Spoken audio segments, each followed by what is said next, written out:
Hindi emotional story बोझ। कविता अपने माता पिता की बहुत लाडली थी। 3 बड़े भाइयों की बहन थी। कोई भी चीज मांगने पर उसी वक्त सामने हाजिर हो जाती। पूरे घर में रोब था उसका। पूरा परिवार और नौकरों पर राजकुमारी की तरह हुक्म चलाती थी कविता। स्कूल में भी पूरा रोब था उसका। बड़े घर की लाडली जो थी वह ऐसे ही उसने कॉलेज में दाखिला ले लिया। उसके ठाट बाट, बड़ी गाड़ी में आना जाना, हर दिन नया फैशन देखकर हर कोई उससे दोस्ती करना चाहता था। थोड़े ही दिनों में उसके बहुत से दोस्त बन गए। पूरे कॉलेज में उसकी अपनी ही एक पहचान थी। इन दिनों उसके घर एक रिश्ता आया। खानदानी लोग थे और पापा की पुरानी जान पहचान थी उनके साथ। कविता के साथ कोई जबरदस्ती नहीं थी, पर कविता ने फिर भी हाँ कर दी, क्योंकि वह अपने परिवार से बहुत प्यार करती थी। वह जानती थी वह लोग उसका अच्छा ही सोचेंगे। लड़के का नाम राज था। राज काफी पढ़ा लिखा और समझदार लड़का था। ससुराल वाले भी बहुत अच्छे थे। ससुराल में कविता की जगह वैसी ही थी जैसे कि मायके में। कोई भी कार्य कविता की सलाह के बिना नहीं होता था। सबकी लाडली बहू बन गई थी वह। फिर उसके घर में एक बेटे का जन्म हुआ। राहुल कविता को जान से प्यारा था। पोता पाकर ससुराल वाले तो फूला नहीं समाते थे। कविता कभी कभी सोचती कि उसकी किस्मत कितनी अच्छी है। उसका हर अपना उसे कितना प्यार करता है। चाहे जीवन में कैसा भी समय आए, मेरे अपने हमेशा मेरे साथ में है। मैं कभी अकेली नहीं हो सकती। कितनी खुशकिस्मत हूँ मैं। पर शायद कविता की खुशियों को उसकी अपनी ही नजर लग गई थी। एक दिन वह मायके जाने की जिद कर बैठी। राज को बहुत काम था, लेकिन वह फिर भी उसे ले गया।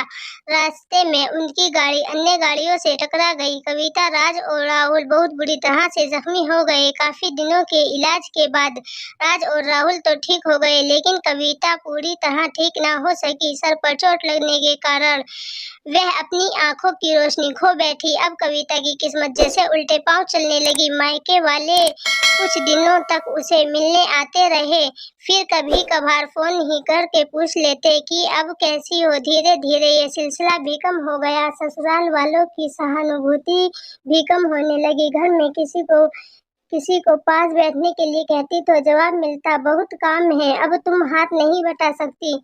राज भी चिड़चिड़ा हो गया था। बस राहुल ही था उसके साथ, जिसके साथ वे हंसते खेलते उसका वक्त गुजरता था। एक दिन कविता के हाथ से कुछ सामान गिर गया, जिसकी वजह से राहुल को हल्की सी चोट लग गई। कविता के सास ससुर ने राहुल को उससे अलग कर दिया कि कहीं उसके न देखने की वजह से बच्चे का कोई नुकसान न हो जाए। कविता अंदर से टूट चुकी थी। एक दिन उसने सबके सामने मायके जाने की इच्छा रखी तो राज उसे तुरंत मायके छोड़ आया, जैसे कि वह भी यही चाहता था, लेकिन राहुल को उसके साथ नहीं भेजा गया। कविता कभी राहुल से दूर नहीं रही थी, पर अपनी कमी के कारण उसने ज्यादा बहस नहीं की।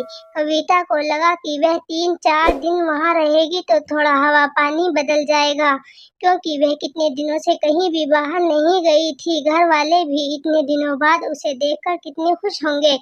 कविता के घर पहुंचने पर सब लोग बहुत खुश हुए। खाने में सब कुछ कविता की पसंद का ही बना था।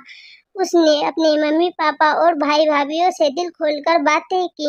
उनके छोटे छोटे बच्चे भी बुआ के साथ घुल मिल गए थे। रात को सोने के वक्त जब वह कपड़े बदलने लगी तो उसे पता चला कि उसका बैग तो बहुत भरा हुआ था। वह सब समझ गई। वह बहुत उदास हो गई। कुछ दिनों तक तो सब ठीक रहा, फिर जैसे सब बदलने लगा, सबका व्यवहार बदल रहा था। वह लोग जैसे थक चुके थे उससे। सब लोग घूमा फिरा कर पूछने लगे कि राज कब आ रहा है, उसे ले जाने। वह बहाना बना देती, जबकि वह जानती थी कि उस घर में अब उसके लिए कोई जगह नहीं। कविता से चलते वक्त कुछ न कुछ नुकसान हो जाता। थोड़ी बहुत टोका टोकी उसे सुनाई देती, वह टाल देती। एक दिन उसके हाथ से लगकर एक कीमती फूलदान टूट गया। छोटी भाभी ने बहुत हंगामा मचाया। कविता के माता पिता रोज रोज के झमेलों से तंग आ गए थे। उन्होंने राज को खुद से फोन कर दिया। राज कविता को अपने घर ले गया। कविता को अपने परिवार वालों से ये उम्मीद न थी। जिस कविता के कहे बिना घर में एक पत्ता भी नहीं हिलता था, उस घर के लिए वह अब बोझ बन चुकी थी। राज के साथ ससुराल आते वक्त वे बहुत खुश थी, क्योंकि वह अपने घर जा रही थी। अपने जिगर के टुकड़े राहुल के पास, परंतु यह खुशी भी कुछ पल की ही थी। सारा बंदोबस्त पहले ही क्या हुआ था। कविता को साथ सीधे ऊपर वाले कमरे में पहुंचा दिया गया। राहुल से दूर रहने की सख्त चेतावनी दी गई। एक कामवाली लता को उसकी जिम्मेदारी सौंपी गई, जो उसके खाने पहनने जैसी जरूरतों का ध्यान रखती। कविता ज्यादातर चुप ही रहती, कभी कभी कामवाली लता से थोड़ा बतिया लेती। उसके जरिए राहुल का पता चल जाता। सबकी लाडली बेटी और बहू सबके लिए लाडली से बोझ बन चुकी थी।